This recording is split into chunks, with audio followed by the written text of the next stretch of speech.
Hello everyone. Question tag हा topic तुम्ही खूप वेळा ऐकलेला असेल. हा 8वीला 9वीला 10वीला आणि बाकी एक्झामलासुद्धा आहेच.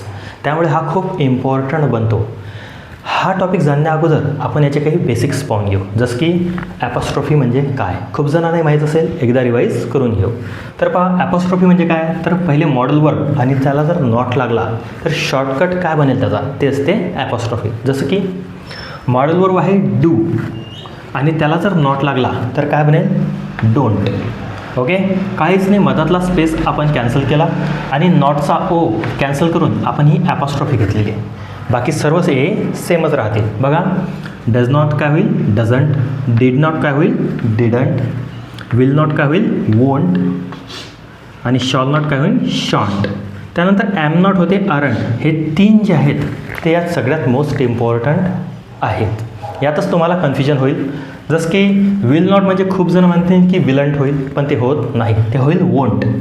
त्यानंतर शॉल नॉट होईल शांट. खूप जणांना इथं कन्फ्युजन राहते. त्यामुळे हे जे बेसिक्स आहेत ते आताच क्लिअर करून घ्या.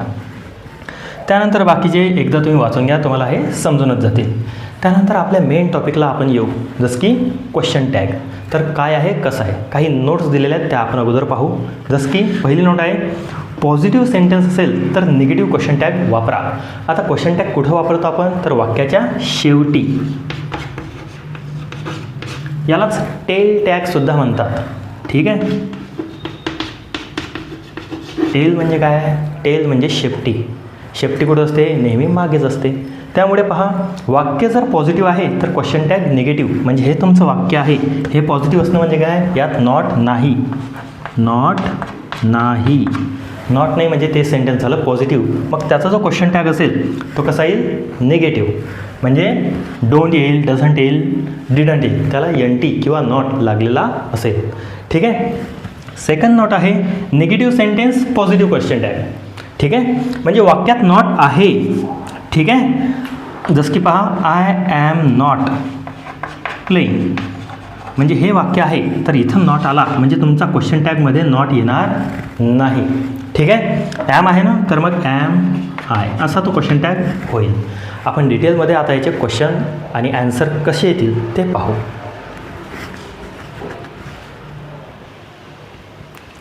तर बघा, आपल्याकडे काही एक्झाम्पल्स आहेत. ठीक आहे, ते आपण आता सॉल्व करण्याचा प्रयत्न करू. तर बघा, सुरुवातचे दोन्ही पॉझिटिव्ह घेतलेत, नंतर जे आहे ते निगेटिव्ह घेतलेत, नॉट नॉट आणि नॉट. ठीक आहे, तर पहिलं काय होईल, he is a good boy. तो चांगला मुलगा आहे. आता सेंटेन्समध्ये नॉट नाही म्हणजे पॉझिटिव्ह आहे. Sentence positive, question tag negative. मग पहिले द्या तुम्ही कॉमा. हा घेतला कॉमा सर. त्यानंतर यातला मॉडेल वर्ब कोणता आहे, तर इज. इज दिसला. मग इजच्या नंतर नॉट काय होईल, मगाच सांगितलं आहे, हे होईल इजंट. आणि ही जसा तसा मागे. आणि हा गेला क्वेश्चन मार्क, कारण क्वेश्चन टॅग आहे त्यामुळे क्वेश्चन मार्क येतो. ठीक आहे.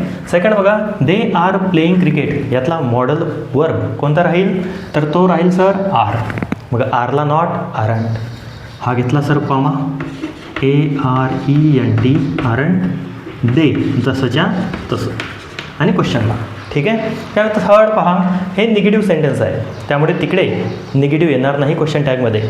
बघा, Sheetal is not coming to home. आता शीतल आहे, शीतल कोण आहे, बाई आहे की माणूस आहे, तर शीतल आहे बाई. बाईसाठी ही येईल का शी येईल, तर येईल शी.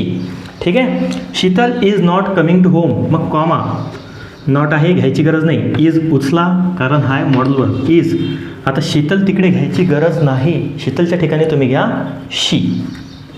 मग इज शी आणि क्वेश्चन मार्क. सेम पुढचं आहे, राज वॉज नॉट प्रेझेंट. नॉट आला म्हणजे sentence negative, question tag positive घ्या.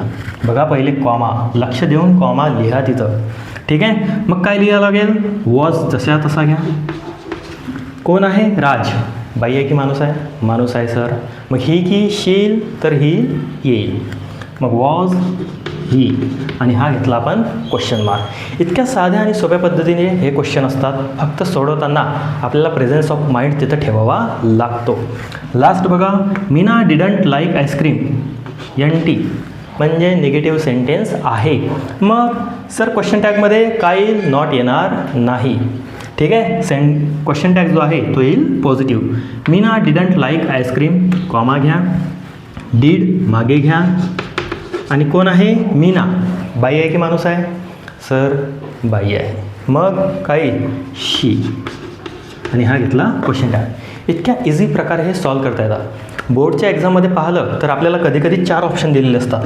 ठीक आहे, एक क्वेश्चन दिलेला आहे आणि 4पैकी ते चूज करा. म्हणजे इतक्या सोप्या पद्धतीनं ते म्हणजे एवढे जे आपण वाचले ते वाचण्याचंही काम नाही. खूप वेळा तसे क्वेश्चन देतात किंवा जर तुमचे बेसिक कंप्लीट असतील, क्लिअर असतील तर तुम्हाला कुठेही प्रॉब्लेम येणार नाही. ठीक आहे, फक्त ॲपॉस्ट्रॉफी तुम्ही क्लिअर ठेवा. सेंटेन्समध्ये मॉडेल वर्क कोणते असतात ते बघा. ते सेंटेन्स पॉझिटिव्ह आहे निगेटिव्ह आहे हे छोट्या छोट्या गोष्टी ज्या आहेत त्या तुम्ही प्रॅक्टिसने कव्हर करू शकता. तर इथं हा टॉपिक आपण संपवू. Thank you for watching this video. See you soon.